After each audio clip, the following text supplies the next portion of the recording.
안녕하세요. 제임스입니다.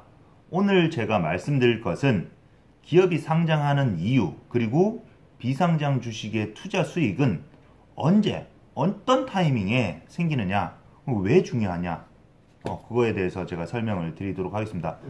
많은 분들에게 기업이 상장하는 이유를 물어보면 재무 안정성이 좋아지고 아니면 자금 유입이 좀 원활해진다 정도는 알고 계신 것 같아요. 그런데 더 디테일하게 아는 분들은 잘 못 본 것 같아서 제가 조금 더 디테일하게 알려드리려고 합니다.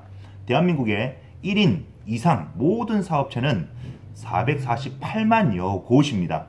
이 중에서 12% 정도 63만여 곳이죠. 이게 법인 기업들이에요.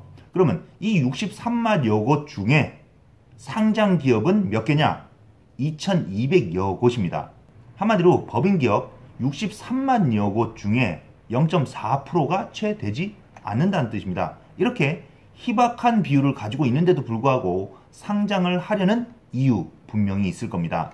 많은 투자자들이 투자를 할 때 0.4%도 되지 않는 곳에 하려는 이유는 그만큼 안정성이 좋기 때문이죠. 너도 나도 그렇게 모여들다 보니 당연히 어마어마한 자금이 몰리게 되고 누군가는 수익을 얻게 되는 것이죠. 지금부터 상장 기업에 제공되는 이점들을 몇 가지 체크해 보도록 하겠습니다.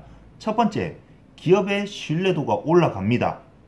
주식시장에 상장된 기업이라는 사실만으로도 국내외 모든 투자자들로부터 기술력과 재무 건정성에 대한 신뢰를 확보하게 됩니다. 유가증권과 코스닥 상장심의위원회의 검증으로 인해서 기업의 위상이 올라가게 되는 거죠.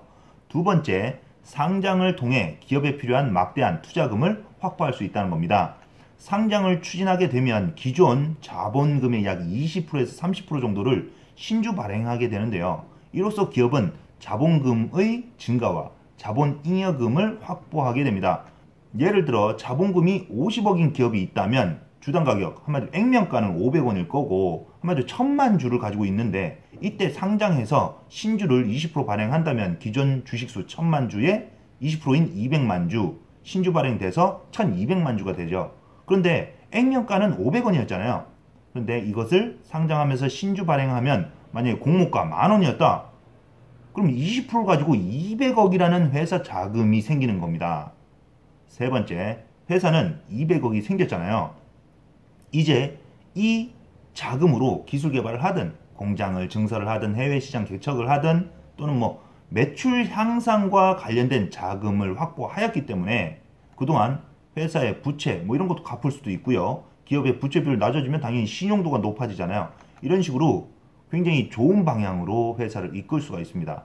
네 번째입니다. 상장할 때 신주 발행으로 인한 유통 주식이 시장에 쫙 풀렸잖아요. 그래서 이로 인해서 대주주 및 특수 관계인들의 경영권 방어의 강화 수단이 될 수 있습니다. 다섯 번째, 상장 이후부터 기업에 필요한 추가 자금을 얻을 수 있는 그 다양한 기회가 또 생깁니다. 그러니까 신주 발행해서 20% 200억이 생겼지만 그 외에 기관 투자자나 기존 주주들을 상대로 전환사채 또는 신주 인수권 부사채 이런 것들을 발행하고 또는 제3자에게 배정하거나 유상증자 이런 것도 할 수 있겠죠. 그래서 투자 자금을 얻을 수 있는 다양한 기회가 생긴다.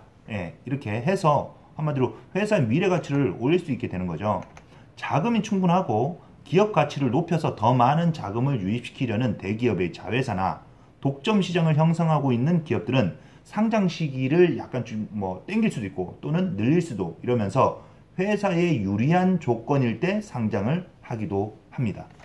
그러나 대부분의 비상장 기업은 자금에 여유가 없다라는 걸 알아두셔야 되고요. 상장 기업도 다양한 회사채를 발행해서 자금을 조달하는데 비상장 기업은 아무래도 두말하면 잔소리겠죠. 그래서 누군가는 기업 대출을 생각할 수도 있겠지만 기술 개발하고 공장을 증설하는데 50억, 100억 들어간다. 어떤 은행에서 몇십억, 50억, 100억을 대출을 해주겠습니까? 그것도 비상장 회사에 재무 건정성도 약간 약할 텐데 그래서 회사의 부동산이 100억 가까이 되지 않는다면 그렇게 대출이 않을 겁니다. 그리고 비상장 기업, 한마디로 공장이다?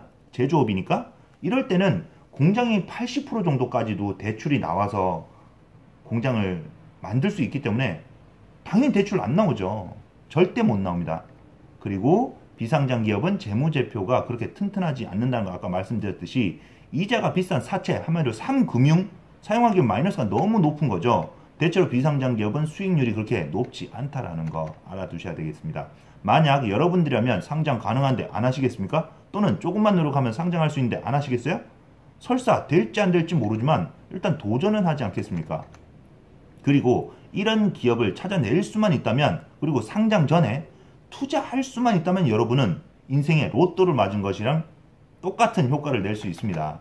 우리가 시중에 있는 로또는 솔직히 생각해보세요. 운이라고 누구나 다 알고 있잖아요. 그런데 상장급이 될 만한 이 가능성이 있는 비상장 기업, 이런 법인을 찾는 것은 순순히 노력입니다. 그래서 누구든지 노력하면 찾을 수 있다. 알아두셔야 되겠죠? 그런데 장외 주식 시장에 있던 기업이 상장을 추진하는데 수익은 어떻게 실현되는 걸까요? 상장된 기업은 안전합니다. 그런데 비상장 기업은 불안하죠. 안전한 상장 주식을 놔두고 왜 비상장에 투자하라고 계속 주변에서 꼬실까요? 대부분 이 중개인들이 꼬시죠. 수수료가 목적이라서 팔아치우는 거잖아요. 조심하셔야 됩니다. 삼성이나 LG에서 신제품이 나오면 어떻게 합니까? 고객들은 지금 현재 제품도 문제가 없는데 새 제품으로 바꾸죠. 또는 요즘은 살짝 소극적이긴 한데 아직도 몇몇 분양 시장은 엄청나게 경쟁이 되고 그로 인해서 피가 붓게 되죠. 부동산 시장하고도 약간 똑같은 느낌이긴 한데 이는 새로운 것에 대한 인간의 욕구 때문이죠. 일반적인 상식은 새로운 제품이 기존 제품보다 기능도 좋고 편의성도 좋고 예쁘고, 뭐 부동산 경우에는 공간 효율도 좋고 부대 시설도 좋고 주차 공간도 넓고 뭐 백화점과 가깝고 대형마트 가깝고 뭐 교통도 좋다, 뭐 이런 투자 가치가 있다라고 생각하기 때문에 또한 실제로 그런 경우도 많죠. 그래서 신제품이 나오면 효과를 보는 겁니다. 자동차 또한 새로 나온 모델이 더 비싸고 좋다는 거 어느 정도 우리는 다 알고 있잖아요. 그리고 기업에서는 신제품을 성공시키기 위해서 광고 마케팅도 하고 뭐 보도자료도 뿌리고 비싼 모델 기용해서 홍보를 하고, 또는 뭐 사전 예약제 아니면 뭐 선착순 한정판 이러한 문구로 어떻게든 잘 팔아보려고 합니다. 이것처럼 상장 시장에서 비상장 기업이 상장을 하게 되면 위와 같은 신제품이 되기 때문에 신제품 효과를 보게 되는 것이죠. 대체적으로 이렇게 네 가지를 꽂을 수 있는데, 첫 번째 신제품, 주식시장에서의 신제품은 신규 상장 기업 주식이죠. 그래서 고객들은 언제나 이러한 새로운 투자 수단을 찾고 있습니다. 기존 주식은 오를 대로 좀 올랐고 매력도도 낮은 경우가 많다고 생각하기 때문입니다. 두 번째, 홍보 효과를 보게 됩니다. IPO를 진행하면서 주간증권사를 선정하고 심사 청구 및 승인을 거치고 수요 예측을 통해서 모든 증권사와 투자기관들의 투자 유치에 뛰어들게 되고, 그로 인해서 기업 홍보, 투자 홍보가 동시다발적으로 이루어지기 때문에 폭발적인 이슈로 돌변하게 되는 거죠. 나비의 날개짓 한 번이 지구 반대편에서는 어떻게 됩니까? 완전히 태풍이 되는 것처럼 이렇게 나비 효과 같은 강력한 태풍 이슈가 되는 거죠. 세 번째, 수요와 공급의 불균형이 발생합니다. 상장 예정 주식은 전체 주식 수량의 20% 정도밖에 신주 발행 안 된다고 제가 말씀드렸죠. 그래서 기관 외국인 및 직원들에게 돌아가는 주식을 뺀 나머지가 일반인들에게 가는데, 공모하고 나서 2, 3주 있다가 상장합니다. 그렇기 때문에 2, 3주의 수익률은 또 37%에서 38%까지 나옵니다. 한마디로 한국은행 기준금리가 0.5%인데 2, 3주 만에 37%, 8%? 어마어마한 수익률이죠. 네 번째, 경쟁으로 인한 리스크가 분명히 발생합니다. 상장이 가까워질수록 주식의 가치는 가파르게 올라가죠. 얼마나 일찍 주식을 사두었느냐에 따라서 수익률이 크게 바뀝니다. 그렇기 때문에 상장을 앞두고 생성된 공급과 수요에 따른 공모주 청약 경쟁률이 1000대 1까지도 발생해요. 공모주 청약에 가능한 전체 주식 수량이 1000주라면 1인당 1주, 이렇게 되는 거죠. 부동산은 한 명이 선택이 되지만 주식은 1000대 1, 1000분의 1로 나누게 하는 거예요. 그래서 어떻게든 1000대 1의 이 경쟁률을 피하기 위해서 개인들끼리 주식을 좀 서로 주고받고 합니다. 양수양도 하는 거죠. 분양권을 사고 파는 것처럼 완공전에 엄청 왔다 갔다 하잖아요. 그리고 프리미엄을 계속 붙죠. 부동산은 부동산 중개인이라는 사람들이 중간에서 문제없이 해결을 해주지만 개인 간 거래는 주식 중개인들이 없습니다. 그렇기 때문에 그냥 중개회사의 중개인들은 그들은 책임지지 않잖아요. 그리고 개인 간 사기의 위험을 감지할 수 있는 개인은 극히 드물다는 거 꼭 기억하시고요. 기업이 상장을 준비하는 순간 홍보가 이루어지고 그로 인해서 가격이 치솟습니다. 그때는 리스크가 높기 때문에 상장하기 3년에서 5년 전에 투자하는 게 가장 좋은 거죠.